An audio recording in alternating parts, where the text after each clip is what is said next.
We're back here on the platform this evening, and we are speaking with Tureano Johnson, who is boxing on Friday night, and he expects thousands of Bahamians to be there cheering him on. And Carlos Mackey, have you seen him box before?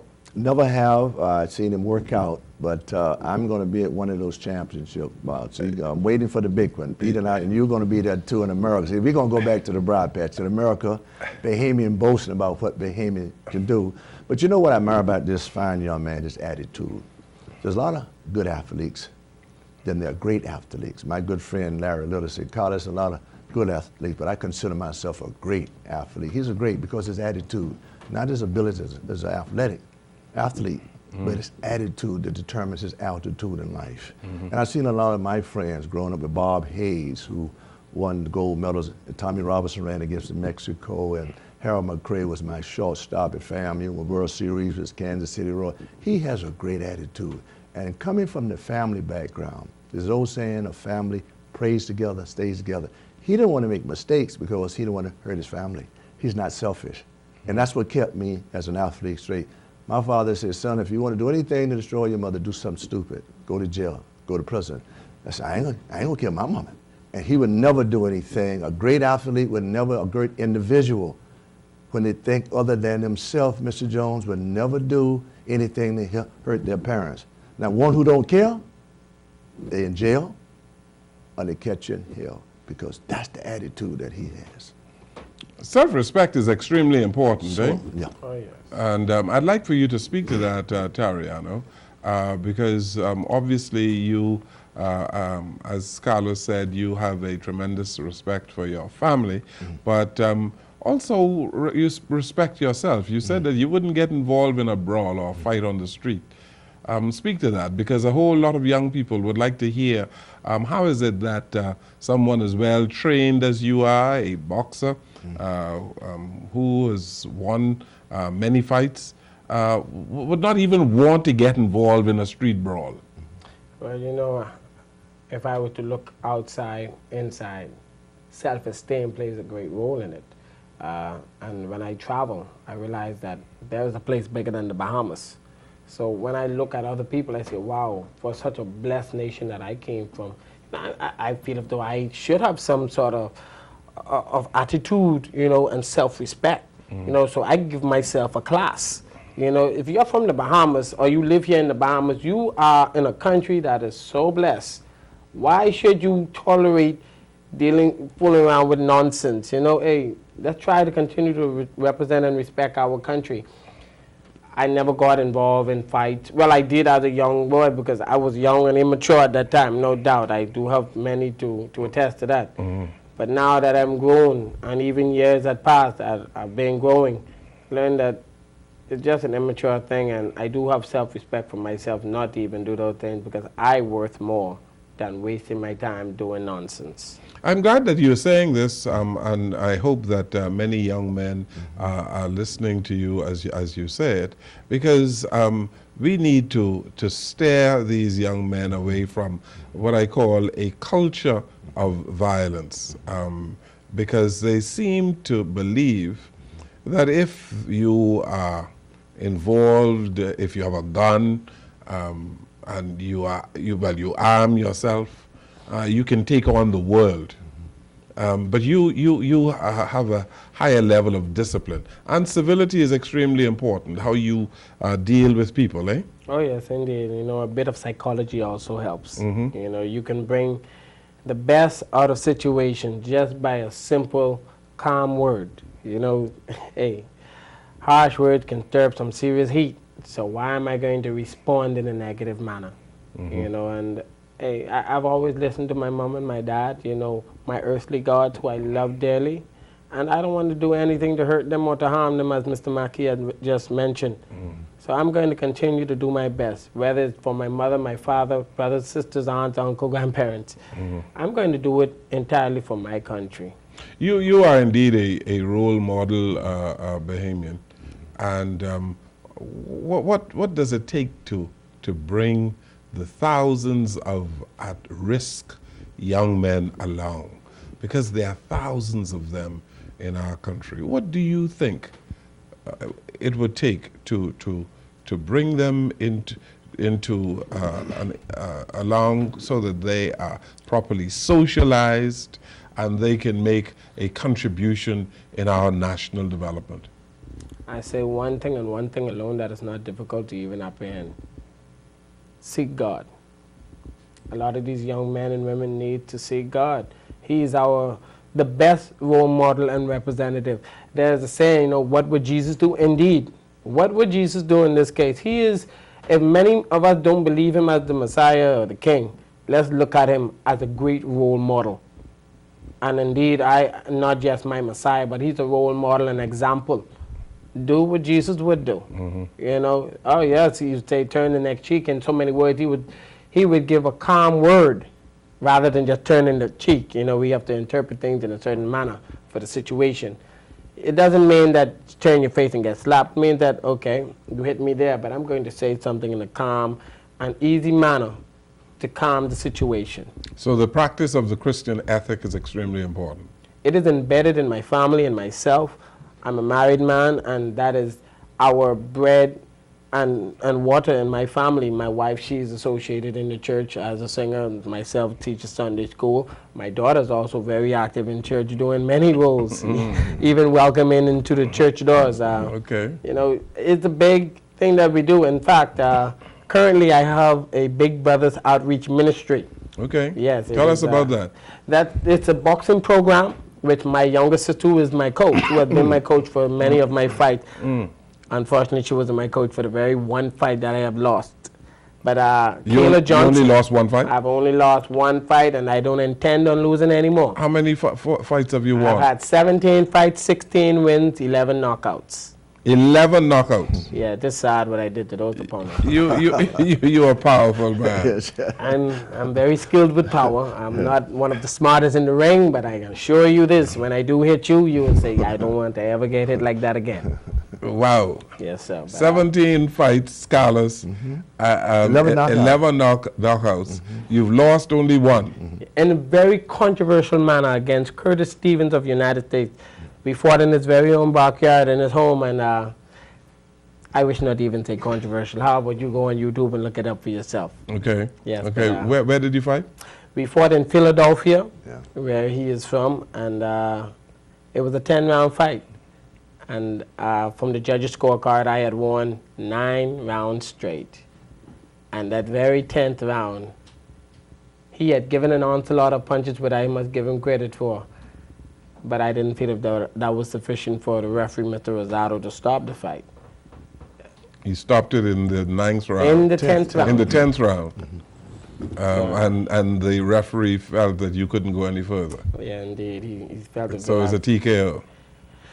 Yes, a technical knockout on my record for a loss. Yes, I have that. And you felt that you could have continued the fight? I know. Feelings is one thing. I know. I'm not thinking this. I'm not guessing this. I know I was doing what I was supposed to do. He had given his greatest and his best onslaught in the 4th round. That little touch of 2 punches stopped me when he gave me 8 punches back to back in the 4th round. And I was still there, and I finished the round stronger than he ended it.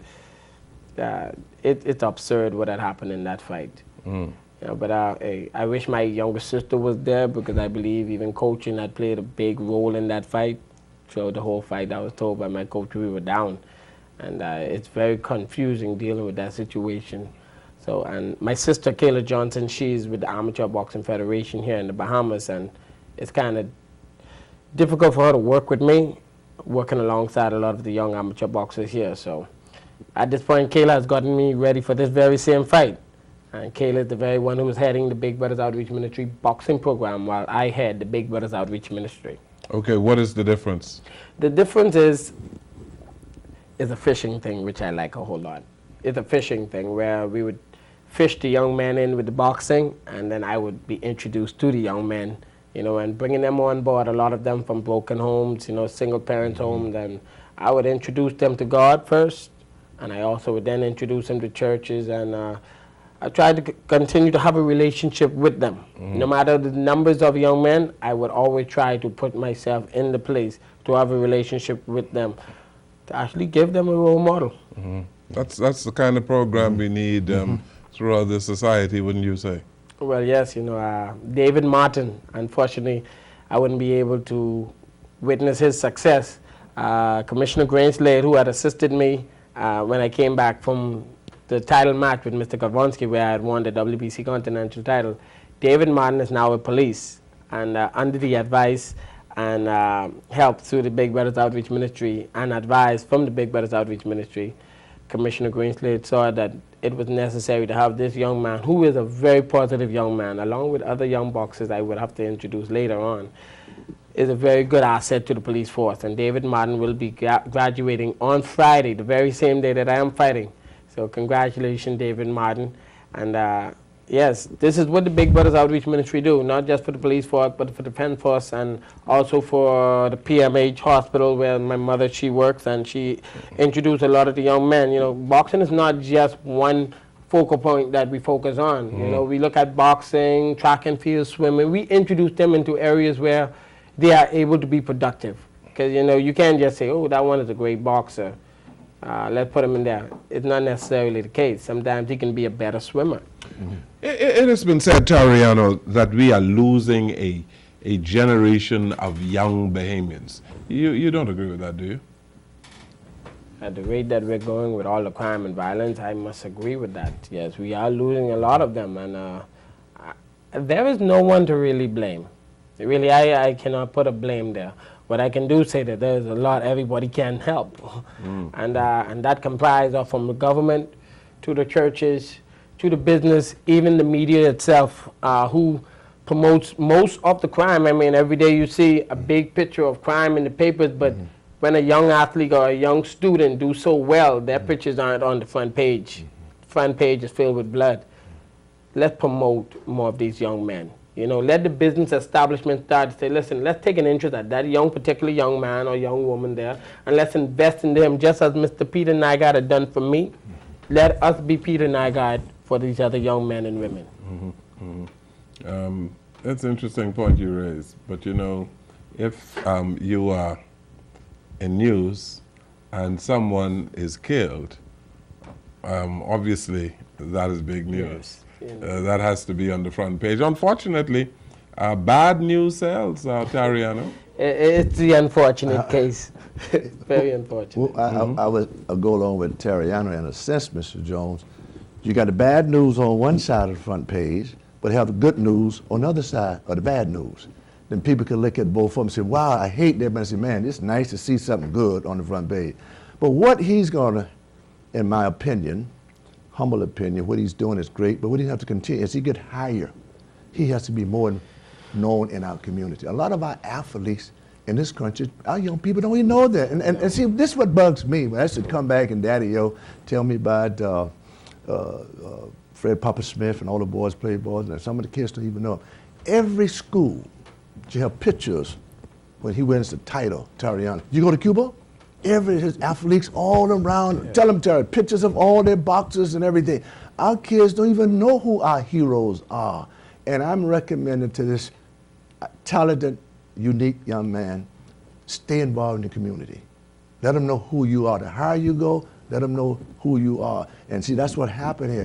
When it seemed like the Bahamas, people just don't know who you are. In America, they know who Jackie Robinson is dead. They know who Muhammad Ali is. When you go, that's my hero. So that's how the kids could be motivated by him, by touching him. Yeah. Man, you Tureano? This is the box you want? Yeah. We don't do that enough, Brother Jones. And I've been preaching this for 20-some years with you. We don't appreciate our great athletes, and that hurts me. I can take you to America and go to D.C., Miami, Larry Little, anywhere he go. I mean, Earl Campbell. The Tyler Rose, when he walked in an 80,000, 90,000 stadium, people just bow because what he had done to make that school what he is, and he was one of the best athletes in the world. And that's what Tureano going to have to do when he win those golds. So we have to celebrate our athletes, you would think, Tureano? Well, indeed, not just athletes, but celebrate our outstanding young men and women, be it educational, vocational, however it may be, even artistic. we have to start celebrating and promoting and advertising these young men and women. Today, currently on the telecommunication, I think that's it, we don't have not one boxer on there. But yet boxing have been making medals and been making a tidal wave in sports. Yet my sport, boxing, has not been getting the credit that it deserves. You know, let's start investing in advertising these young men. Not necessarily Tureano Johnson. We just recently had Carl Heel won a silver medal at the CAC game alongside Ariana Vanderpool Wallace, and I think it's a high jumper who also got a medal, or a triple jumper. You know, these young men and women should be put on a podium, on a pedestal, say these are our real life tangible athletes. They are not dead and gone. They are still here today. We must honor them and look at them as role models, and in order to do that, we need to advertise them more. Do you think you're an exceptional Bahamian? I would not say I am. I think, you know, I do have a milestone to go and much more to do, and that is going to come very shortly. I've just recently, since you have asked, I just finished talking to my promoter, Mr. Gary Shaw, and he assured me, Tureano, after you win these 3 fights, which I'm sure you're going to win, and I know myself I will, you are guaranteed a world title shot. So the Bahamas, you will no longer have to wait so long anymore. But Mr. Jones would actually get to see me in person, along with Mr. Mackey and all of the other fans out there, get to watch me in person fight for a world title in the very, very near future. The last one we had was who? The last Elijah time? Obed. Elijah Obed. The very same weight class as I am. Yes. Elijah Obed, I saw him last Saturday night. Wow. He was honored again by the Acklands Trade and Development Association. Still being still revered very much in the country. Oh, yes. So you want to follow the footsteps of Elijah Obed and score the kind of victory that he did, eh? I would like to score the kind of victory that he get. I would like to achieve many of the good accomplishments that he have achieved. I would not like to receive the kind of treatment that he received in the Bahamas. How is that? Mr. Elijah Obed has put a signature spot on the globe today as one of the world champion, not just a regional or Caribbean or Commonwealth champion. He was a world champion. There is no reason why Elijah Obed should not have a podium or a stadium or something of high magnitude to represent Elijah Obed. He is still alive today. We need to honor him in that aspect. The very first Bahamian boxing champion. Yes. We do not even, like you said, if the kids don't even know me, who just came around, who should be fresh into their memories. Right. Imagine Mr. Elijah Obed from the many, many years ago. Yes. That will die with this very nation, with these young men and women not to know who is Elijah Obed. We need to put a memorial somewhere. Not a memorial, but something should be named in his honor. Indeed, and not just anything. He's a world champion. He is a world champion, and it's unfair, and I wish not to have that, you know, to get that kind of treatment. That's a great fear of mine there. But I will have to face that in the coming years. Well, you're going to change that. See, that's why we're here now, bringing these things out. And it's so great about your show, Mr. Jones. You know how to dig deep and bring the best out. You'll be bringing the best out of Tureano. And what we're saying is so vital for the young boys out there who don't have fathers, but big brothers. See, a lot of fellas don't have fathers, but they have a big brother. He could be a big brother. He ain't going to fight all his life. You can go out there and groom him, tell him what he go through. That experience in Cuba was one of the most significant experience that you ever had in your life. Do you think so? Oh, indeed. Indeed. And it was not just Cuba. For me traveling throughout the world, there were places that I wish not to call their names, but you would ask, where is the bathroom? And they would say, just take a step. We don't have to do that here. Yeah. You know, I would ask, where is the toilet paper in the bathroom? That same pyramid, like soap-like thing right there. I say, wow, that is absurd. You know, in my country, we are dignified people. You know, ain't no way in the world I'm going to put my body through that kind of torment. No. Yeah. I come home and I kiss the ground. By all means, I'm telling you, the Bahamas is a God-blessed country, and we ought to look at ourselves in that manner and to know that. Not just to think that, but to know that God has blessed this country. Yet we are straying away from Christian values daily. Tureano, let's take another break here. This is the platform, and we are speaking with Tureano Johnson today, along with Carlos Mackey. We'll come right back.